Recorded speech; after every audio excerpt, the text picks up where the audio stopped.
The 9th South African AIDS Conference is underway in Durban. The conference highlights milestones, initiatives and best practices in accelerating the control of the HIV and AIDS epidemic.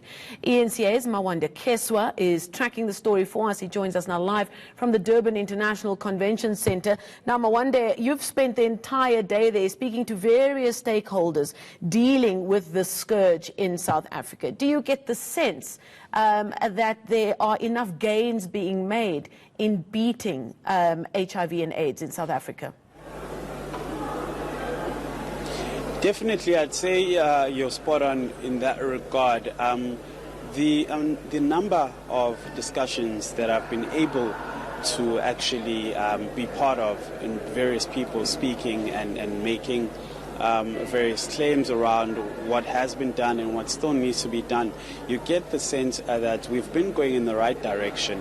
However, you do also realize that there are still gaps that underlie. For example, you'll find that there's still an issue with the number of people that have not yet been diagnosed.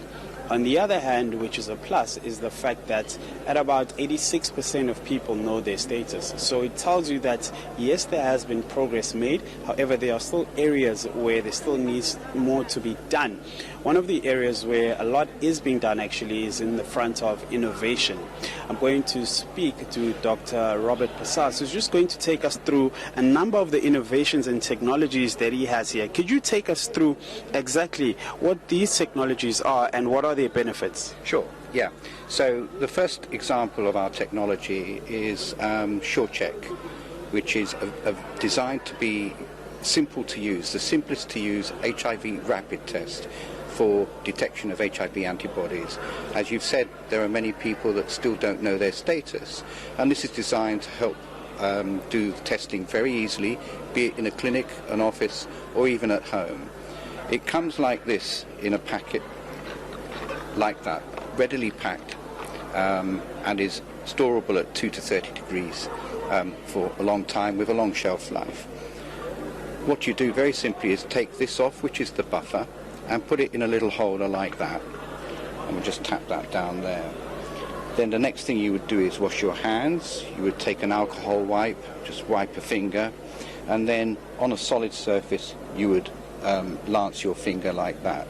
Typically we remove with a gauze pad the first drop of blood, get the second, and this is the only device in the world that directly sips from the blood into the device. So it's now going into the test.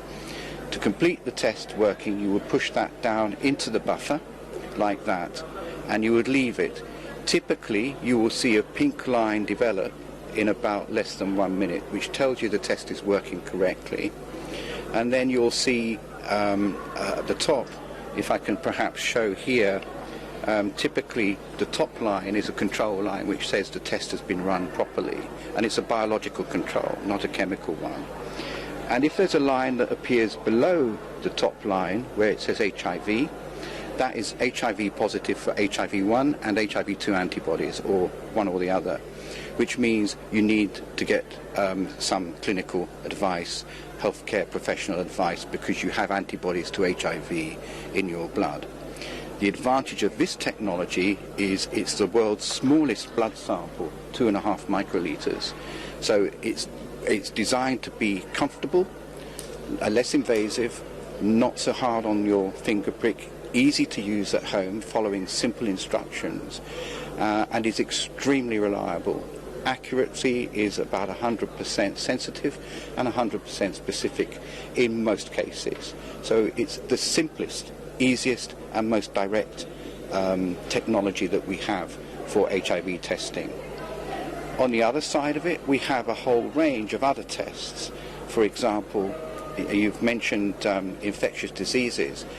With our proprietary technology, this is dual path platform technology, and what this allows you to do is measure more than one substance from the same blood sample, from the same small blood sample or serum or plasma. In this example, for example, you can measure HIV antibodies. Separately, you can also measure at the same time, simultaneously, antibodies to syphilis.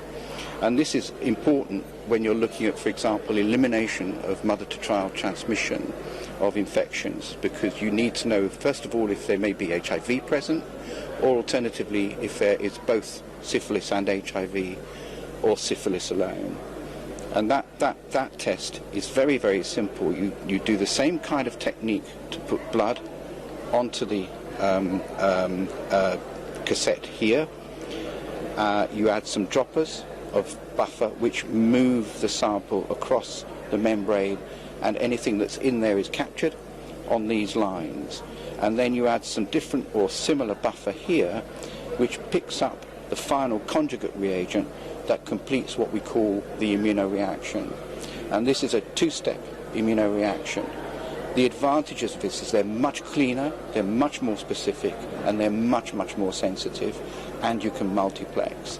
Now, Doctor, sorry to stop you there. One thing I need to get is, I understand that you're still waiting for approval from the World Health Organization. Once you do get that approval, availability, will it be available in South Africa? Yeah. And what would be the cost associated? Yeah. So first of all, for something like the self-test test here, we expect to get WHO pre-qualification approval fairly soon, and I would say within the next 2 to 3 months.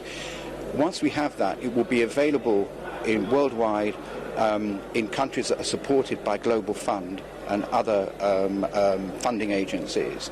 So that's one way, and it may be that these are given to some people for them to take home and run at home, especially if they are shown how to do the test to start with. And on the other side of it, this will be available then over the counter through the pharmacy for private retail sales.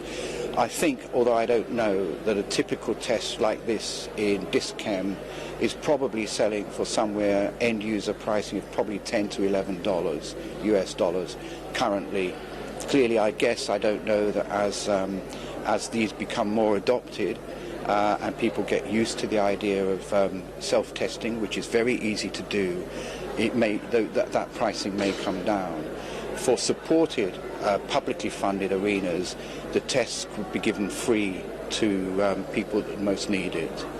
Okay, in that kind of situation there, for self-testing or for testing in clinics, doctors' offices, or laboratories, or hospitals and the like.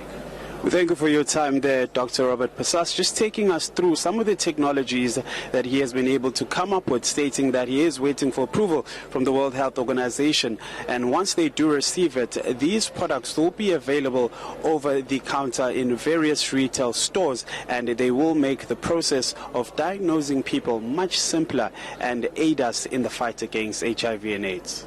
Thank you so much for that. Fascinating stuff. Our reporter Mawanda Keswa reporting live for us from Durban, where the 9th South African AIDS Conference is indeed underway. Now, coming up.